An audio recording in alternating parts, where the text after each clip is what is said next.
The air in the Cygnus Prime auditorium buzzed with anticipation. Thousands of students, a kaleidoscope of species from across the known galaxy, were packed shoulder to shoulder. The hushed murmurs swelled into a collective intake of breath as the esteemed xenohistorian Tinmar Lothar scuttled onto the stage. His chitinous exoskeleton gleamed under the alien suns filtering through the panoramic windows, and his multifaceted eyes scanned the assembled crowd with an unnerving intensity. Lothar was a legend, the foremost authority on extinct civilizations, and his lectures were legendary for their revelations. Today's topic was the Xylar, a species so terrifying that their very name was whispered with dread. They were, according to Lothar's extensive research, the apex predator of their era, a species that had systematically hunted and eradicated countless other intelligent life forms before vanishing without a trace, leaving behind only chilling legends and archaeological scars. Lothar began, his voice a series of resonant clicks and whistles translated seamlessly by the universal translators embedded in every seat. He detailed the Xylar's biological adaptations, their hunting strategies,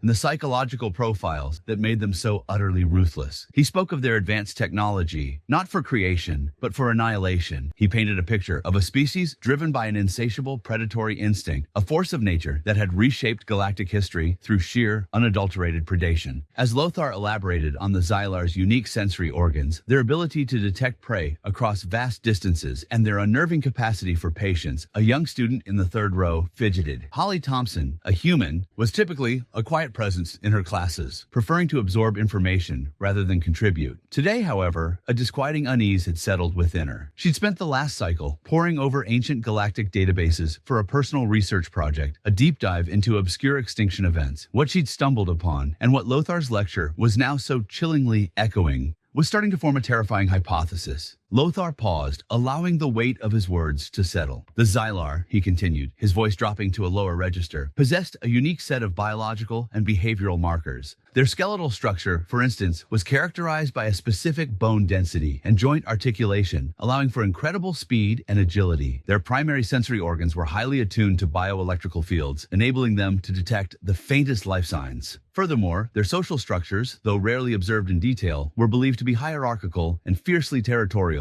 with a pronounced instinct for pack hunting. And perhaps most disturbingly, their genetic makeup exhibited a distinct anomaly in their neural pathways, leading to a pronounced lack of empathy and an overwhelming drive to dominate and consume. He projected an image of a Xylar fossil, a skeletal impression of something both alien and disturbingly familiar. The auditorium was silent, save for the soft hum of the translation devices. Then, Holly Thompson, her voice barely a whisper, spoke out. "Excuse me, Professor Lothar?" A ripple of surprise went through the crowd. It was rare for a student to interrupt a lecture by the renowned Lothar. All eyes turned to Holly, a slight, unassuming human with wide, earnest eyes. Lothar's multifaceted eyes swiveled towards her. "Yes, student?" Holly's hands trembled slightly as she gestured towards the projected image. The Xylar's characteristics, the bone density, the agility, the sensory organs, even the lack of empathy you described, it all sounds remarkably similar to something else. A professor seated near the front, a stoic, multi-limbed being from a species known for its logical processing, scoffed softly. "Similar? Student, the Xylar were unique. Their extinction is one of the greatest mysteries of galactic history, precisely because no other species has ever exhibited such a terrifying confluence of traits." Holly took a deep breath. "But what if we've been looking at it the wrong way? What if the Xylar didn't go extinct? What if they evolved? Or perhaps, what if they were never truly gone, but simply changed their form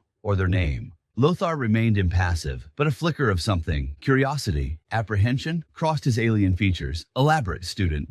"I've been studying ancient Earth records," Holly explained, her voice gaining a touch more confidence. "Human history is filled with accounts of predators, not just literal ones, but metaphorical ones. And there are certain biological markers that kept appearing in descriptions of our most feared predators, going back millennia. The skeletal structure of Homo sapiens, Professor, while appearing different, shares a remarkably similar bone density and articulation to the Xylar fossils. Our sensory perception, while not based on bioelectricity, has evolved to detect subtle environmental cues, and our capacity for pattern recognition is exceptional. And then there's the psychological aspect. She hesitated, her gaze sweeping over the diverse faces in the auditorium. Humanity's history is rife with conflict, with territorial disputes, with consumption. We've conquered, we've dominated, and we've, unfortunately, eradicated other species, both flora and fauna, on our own planet. And as for empathy, while we are capable of great compassion, we also exhibit a profound capacity for cruelty, for detachment, for a drive to succeed at any cost. It's a duality that has always been a part of our species. A hush fell over the auditorium, a silence far more potent than the one that had preceded it. Students and professors alike exchanged uneasy glances. The implications of Holly's words were staggering. Lothar's antennae twitched. You are suggesting, student, that humanity is the Xylar?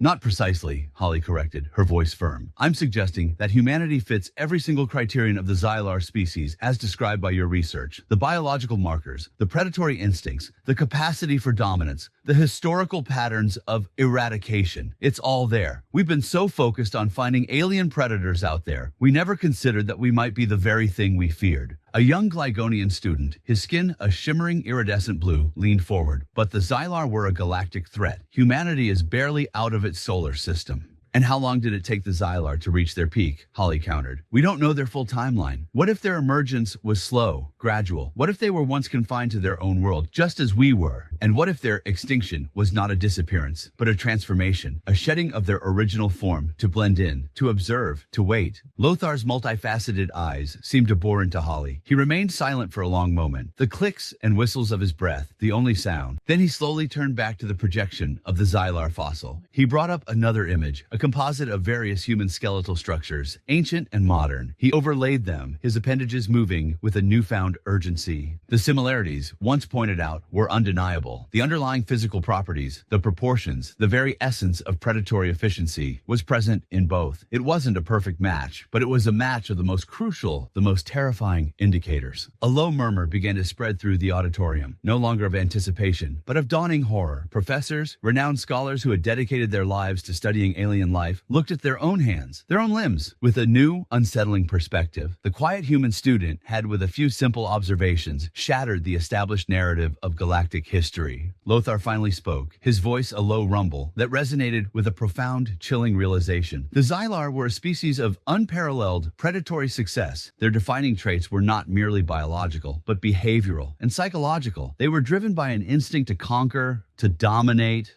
to consume. They were the ultimate predators, a force that reshaped the galaxy through their sheer, unyielding drive. He looked directly at Holly, his gaze intense. You have presented a hypothesis that challenges the very foundation of our understanding. If your observations are correct, if humanity truly embodies the defining characteristics of the Xylar, then the greatest predator in galactic history has not gone extinct. It has simply been living amongst us, a silent, evolving force, waiting for its moment. The students, the professors, the entire galaxy represented in that auditorium were now united in a single, terrifying thought. The legends of the Xylar were not tales of a distant past. They were a prophecy. And humanity, the quiet, unassuming species from a small blue planet, was the living embodiment of that prophecy. The lecture on an extinct predator had become a terrifying self-discovery, a revelation that sent a shiver of primal fear through every being present. The truth, horrifying and undeniable, had unfolded in the alien lecture hall, and the galaxy would never look at humanity the same way again.